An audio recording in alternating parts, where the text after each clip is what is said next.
Oh, no, you can do it for me. Okay. Watch that. Are we starting? I'm sorry. Yeah, no, you're good, you're good. Okay, are we ready? The two of you, welcome. Okay. You can pull in. Yes, yeah. Okay, hi everyone. Welcome to the McLean County Museum of History. My name is Maria Mears and I am the Director of Adult Education here. And we are so excited to bring you all Anne Flesor Beck. This program is being live streamed and we would like to thank our live stream sponsor, WGLT, Bloomington Normal's Public Media, part of the NPR network. So Bloomington Normal actually has a long history of candy production and sales. Remember the Bike Whiz bars, the best candy there is? And Central Illinois is no different. The museum is pleased to host Dr. Anne Flesor Beck for a program exploring the history of the first generation of Greeks coming to America and their shaping of entrepreneurial food history, specifically candy making. Anne Flesor Beck spent many years in her grandfather Gus Flesor's confectionery store before leaving Tuscola and pursuing nonprofit and corporate careers. Returning to the Midwest in the mid-1990s, she and her sister Devin left their work behind to renovate and reopen Flesor's Candy Kitchen in Tuscola in 2004, where her sister Devin is now the owner and operator after Anne's retirement in 2022. Now we'll hear from Anne Flesor Beck about the sweet history of candy making in Central Illinois. Great. Thank you, two of you, and all of you out there, wherever you are, whoever you are. I want to thank you very much to the McLean County Museum of History for having me today. I want to introduce my husband, Dr. Roger Beck, who is also a retired historian, taught at Eastern Illinois University for many, many years. He's my PowerPoint person. He may also interject at times, because that's how we roll. I was sharing how this all came to be, and you might as well say hi, and who are you? I'm Barb. Hi, Barb. Okay. Are you from here? I live in town. Okay. Originally from Lithuania. Oh, okay. Oh, great. So you have an immigrant story too. Well, then you'll appreciate, yeah, all of the stories here. Well, this is an immigration story of the first generation Greek Americans who came to this part of the country, and my grandfather was one of them. So he's kind of like the case study that threads through this story. So I was sharing earlier, when I moved back to the Midwest, I had started a PhD program in education at the University of Connecticut, and pretty much had no intention of ever finishing. You know, it was really fun, but I was working, and Roger was teaching, and we were pretty busy. And I ended up working at the University of Illinois in development for the College of Education. And so Roger, being the lovely person that he is, said, you know, Anne, really, you got to finish this. So I got an advisor, went and finished my coursework. It just took time, because, you know, when you're working and whatever. But school was free, so that was helpful if you're working there. So anyway, so I decided with my sister, and in the video you'll get the story. Our building came up for sale in Tuscola, which is a small town in the middle of nowhere in central Illinois. And I would drive from Champaign home to Charleston, Illinois, where I lived, and there was a for sale sign in the window, and I thought, well, all right. So anyway, long story short, we ended up buying the building, renovating it, took a year and a half, and we reopened our grandfather's business, my father's business, in 2004. And we were pretty stupid at first, because women didn't make candy, the men made the candy. So that was very interesting. So my sister and I divvied up the duties between who's going to make the candy, who's going to dip the candy in chocolate. So I said, I'll dip candy. I can't pick up the copper kettles. And we had my grandfather's copper kettles. So we decided to split our labor that way. And then what happened was people started coming into the store with their stories about confectionaries and soda fountains, in different towns in the Midwest. So I thought, well, maybe there's a story there. And I went to my advisor and I pitched it to him, and he said, okay, give it a go. And so I contacted the Greek Orthodox Church in Champaign. Are you Orthodox or Catholic? Okay. And so I then was kind of inundated with stories and documents from the second generation Greeks who had either grown up in the business.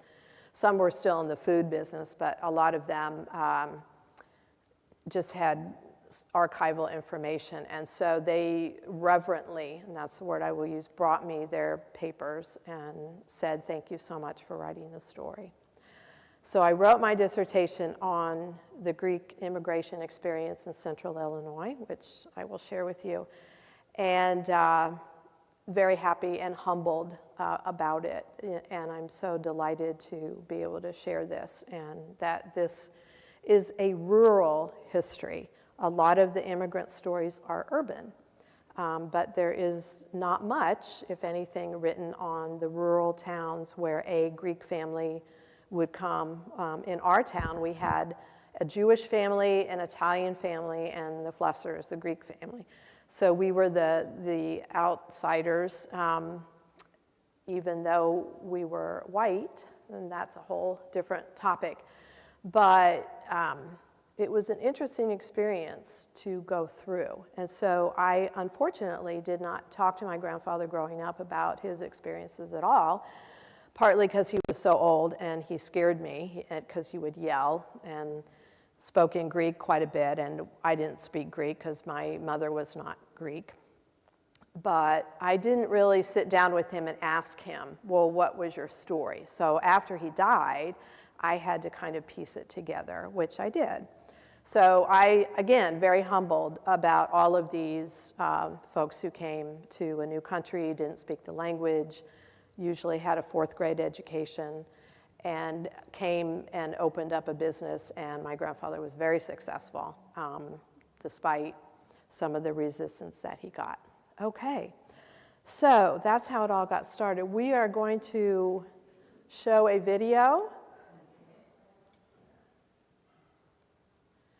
Oh, okay.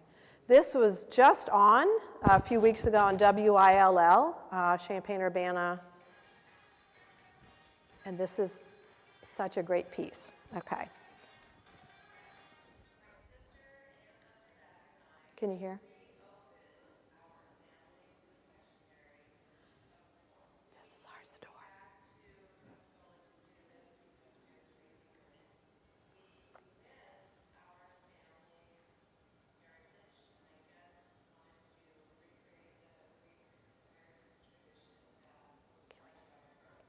That's my grandfather.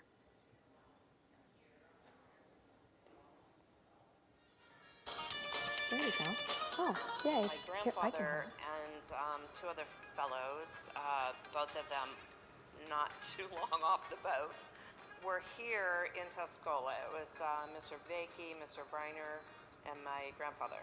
They were trying to figure out how to, make candy and have a soda fountain and whatnot. And then my grandfather apparently decided he wanted to own this himself. My grandfather ran it for over 70 years. If you were young again and you had it to do all over once more, would you begin a shop like this one? Sure. That's my dad. Why did you come back? Because he wanted me to. My father asked me to. My father was just this crazy Greek guy who yelled a lot. You don't have to buy candy. You don't have to eat it. And my mother was martyred. Flesor's wife, Betty, helps with the Candy Kitchen's business. She was suffering from martyrdom, here working in the store. Do you ever get tired of looking at candy? Yes, frankly, I do. We have these big candy knives. Apparently my grandfather chased my father out of the store waving the knife, right? He was going to kill him. My father did the same thing to my brother. We're the only country that really gobbles up candy in large quantities. I think that like 18 pounds a year per person. My parents went out of business in the late 70s. He had had enough. How many years was this closed before the girls came back and opened it? For a long time. A long time, wasn't it? I was teaching primarily at Eastern Illinois University in the English department. My sister went to Iowa, then Connecticut, then she came back to Illinois. I was driving through town and there was a for sale sign in the window. And I thought, She invited me over to my mother's place, and my mother was still living, and she introduced the idea of us going back into the family business. She introduced that idea while we were drinking wine. It's true. Danger, danger, danger. Sure, let's do it. I could have killed him. The building had been empty for decades, and we spent so much time scraping and scrubbing. So I had heard a rumor, because it's a small town, right?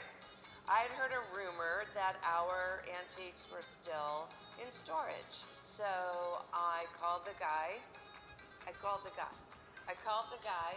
who had them, and he said he'd be happy to sell them back to us. The other thing we had to figure out how to do was how to make candy. Yeah. Because my brother, he was the one who helped make candy with my father. My brother was taught to make candy because he was a boy. It's kind of dangerous, and the girls are heavy and all that. My brother still had the recipes that my grandfather had given to my father, who gave them to him. Before we opened, my sister and I sat at her kitchen island and ate chocolate for like 2 days. It was really kind of disgusting. And we decided that we love Guittard chocolate. It's so good. We use real cream and half and sugar. We make our own fondant for our buttercreams. If you come here, you should absolutely get caramels. Peanut butter pudding, better than Reese's peanut butter cups. We have these little peanut butter squares. We also make peanut butter eggs at Easter time. Our toffee's very good, though if you are old and have bad teeth, it might be a little hard to. It's really good. We also have excellent peanut brittle. We have a real soda fountain. We have, carbonated water. We also serve breakfast and lunch. We know how to cook, ish. We're like crazy breakfast Nazis, I'm afraid, and at 10 o'clock we cut off breakfast, and if people, dawdle in at 10:10, we say, no, you may not eat breakfast. And we serve lunch from 11 to 3, and then we cut it off at 3, and we say, no, you may not have lunch at 3:05. It's really kind of awful of it. We're awful. Betty says both she and her husband Paul, when he was alive, wanted their kids to have a better life than this. It is hard to run a place like this. It's physically exhausting and mentally exhausting. Look at them, they're haggard. She's right. My sister and I, while we were in business together, fought almost every day. I thought she was a nitpick, and she thought I was a space queen. Our customers were used to us yelling at each other across the room, and we made up all the time. Our separate skills made the store strong. Our separate personalities, I would argue, made the store strong. I also found a new husband, so that helped. He retired from his real job that paid and learned how to make candy with me. If he had not come along 11 years ago, I think I might have given up. And now that my husband has joined the business officially, right, he can bring his personality into it a little bit too. My wife and I are only going to be able to work for so many more years, right? Right. We're going to have to either train people or let them train people or give it up. My husband would like me to say, of course I'm going to retire. You bet. And we're going to live in a lovely log cabin on the side of the mountain somewhere soon. And I better not say what I'm really thinking.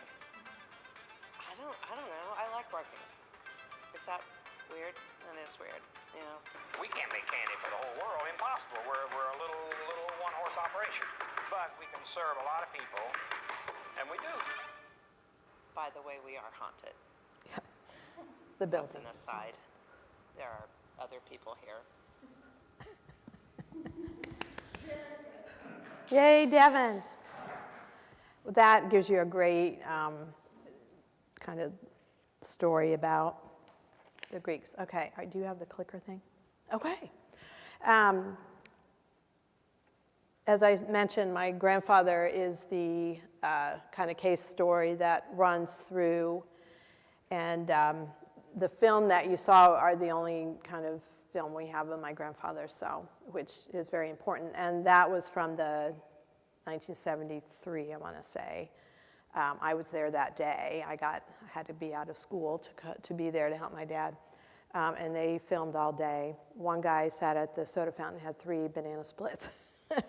Oh, well, anyway. So a lot of the Greeks came from the middle of the country, so from small villages, which were very in the mountains, literally very hilly geographically and in the mountains. And my grandfather was born in a town called Pigazakia. And the interesting things about the Greek immigrants, and I don't know, with the Lithuanians, if you had the opportunity, they would come to America, New York, Chicago, New Orleans, St. Louis, and they would, if they stayed in the urban areas, they would gravitate toward each other or villages that were close to each other, so they could share those experiences. So in Chicago particularly, with coffee houses, or they would kind of gravitate toward each other. My grandfather then came to America, went to Ellis Island and to Chicago, Champaign, and Tuscola. He came as part of kind of a networking to be with his uncle Pete Vriner, and if you've been to Champaign, there was Vriner's Soda Fountain Confectionery, which is near the train station, was on the cover of REO Speedwagon as one of their albums. It is a national landmark, so I don't think they can do anything with the building. But anyway, my grandfather came to Champaign-Urbana and worked with Mr. Vriner and Mr. Vakey in Tuscola because they thought, well, we'll branch out from Champaign-Urbana, and they came down to the store that you saw and opened up kind of the Tuscola Candy Kitchen. And my grandfather came and apprenticed with them, and they said, if you want to buy the business, it'll be $500. And that was a lot of money at the time, so my grandfather said, well, I'll go out west, because what was happening in the western United States was the railroad building. So there were tons of immigrants working on the railroads, Chinese, Lithuanians, Russians, Greeks. They worked for $1, $1.50 a day. My grandfather raised enough money to come back and buy the business, so in 1904, he bought the Tuscola Candy Kitchen. And it was open through the 70s when my father finally retired. He married my grandmother, Sophia Tingus, in 1914, and this was after he had established his business and built a house, which I think was a Sears and Roebuck plan. He also had sent for his 2 brothers from Greece, and they came over. So my grandfather was pretty well established, and he put the call out to Danville and Champaign-Urbana and to say, I need a wife. I'm ready to get married. Sophia was born in Boston. Her parents had come from Greece, and she was visiting and living with some relatives in Danville. We only have that picture of her. She was a gorgeous young woman, much younger than my grandfather. So this was an arranged marriage. And my grandmother had 8 children in just about as many years. 3 of them died, 5 survived. She herself died not long after the last child was born of septicemia. My grandfather never remarried, so they were married not very long. She died in 1927. So my father basically and all the children were raised without a mother. The store, as you could see, that was like right here. They lived 2 blocks this way. The school was 3 or 4 blocks that way. They went to the Presbyterian church because It was close. It was there. So my grandfather literally could stand on the corner and watch his children go to school, go to church, or come to work, right? So anyway, in 1976, my dad decided he had had enough, and the three of us children left town. I used to sit there on the soda fountain stool and say, I will never come back to this Midwest or to the store. Well, famous last words. Because, you know, I watch my friends drive by on Sunday afternoon, and I think, why am I here? You know, but we worked all the time, and so we reopened in 2004. Okay, so we have pictures coming up next, right? So you saw, this is the inside, so we can skip through that since they saw the video. Okay, so this is Greece and the Peloponnese, so you can see in the middle of, been to Greece, anybody? I am going in October. Excellent, so where are you going, Athens? Well, we will be in Athens. Okay. We're doing the chronicles of Paul, is what we're Oh, to do. didn't we go to the cross or whatever what that was?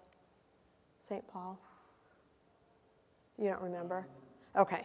So we're Okay. Thessalonica, we're going to, and then we'll Philippi.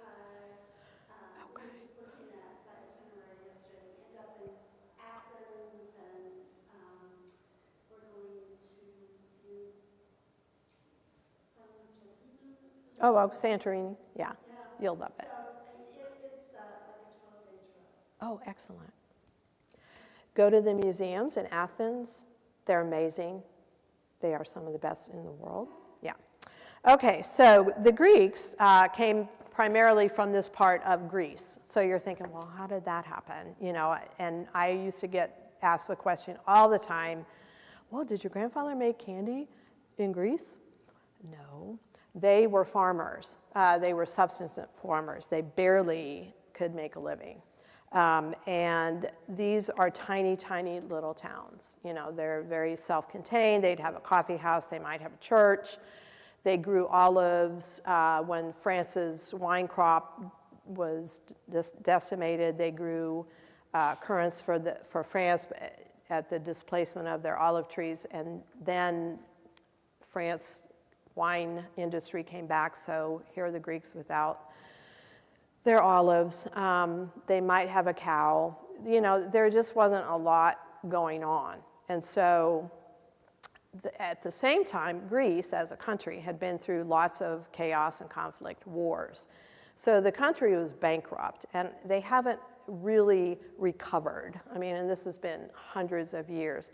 So what's happening in the rest of the world at the end of the 1800s, beginning of the 1900s, right? Industrialization, manufacturing, we need workers. And so these men called padrones would come into the village coffee shop and talk about the golden streets of America. And also because the Greeks had very large families, because probably nothing much to do except have kids, but they needed children to help run the farm, whatever. And I will say, all the Greek children in my generation went to work at the candy kitchens or restaurants that people owned. So it helped to have kids because we were free labor, right? So anyway, all of these kind of external and internal impacts created an environment for the Greek males particularly to leave the country. So they started leaving, and consequently, when they came to America and started working, they would send money back for their sister's dowry or just to support the family. And in fact, they, at one time, estimated there was $5 million coming back to the country. So Greece as a country was happy to have their males leave. Now, women did leave as well, but sometimes it was after men came back and took them as brides, or there were some enterprising women who jumped on the boats as well and came to America. But there weren't that many, it was mostly males. So during the 1800s, so we're talking not at the end of the 1800s, but kind of through the middle up until then, there were about 2,000 Greeks who came to the Western world, but they also went to Australia and they went to South Africa. In fact, there are more Greeks in Australia than there are in Greece at one point.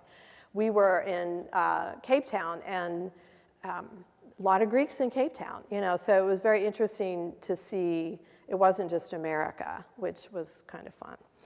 In the 1890s, 15,000 Greek males primarily arrived in America, and a lot of the immigration took place then from 1900 to 1915, so before World War I happened with the American forces, and 1 in 4 males in Greece came.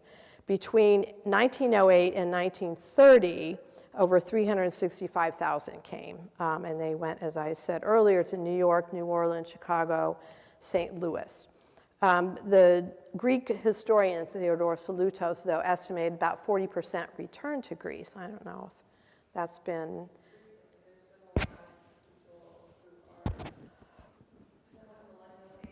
Okay, going back. So, why was that? So, you know, some of them weren't successful. You know, it wasn't always the Horatio Alger, you know, come to America, make a lot of money. There were the Cuchaveras brothers in Taylorville, Illinois, who came and they had a very successful business and they never got married, saved their money, they left. They retired, went back to Greece. You know, those are the kind of stories, or, you know, they just missed being there. They wanted to go back, and they made some money and whatever.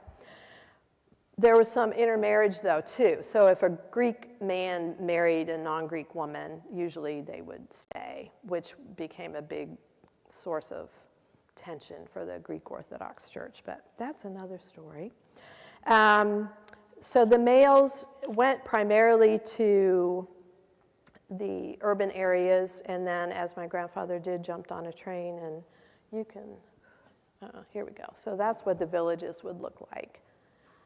Really, it was just, you know, very isolated. And you know, we live in Charleston, Illinois, so we're driving up and, you know, go through little towns, and I thought, oh yeah, I remember that town. But you know, you have to remember these are towns too here that are very self-contained. And when I was growing up in Tuscola, we had, and you'll identify, you know, we had 2 banks and newspapers and grocery stores and clothing stores and, you know, lots of, so we didn't have to go anywhere. And there was no interstate highway until I was in college.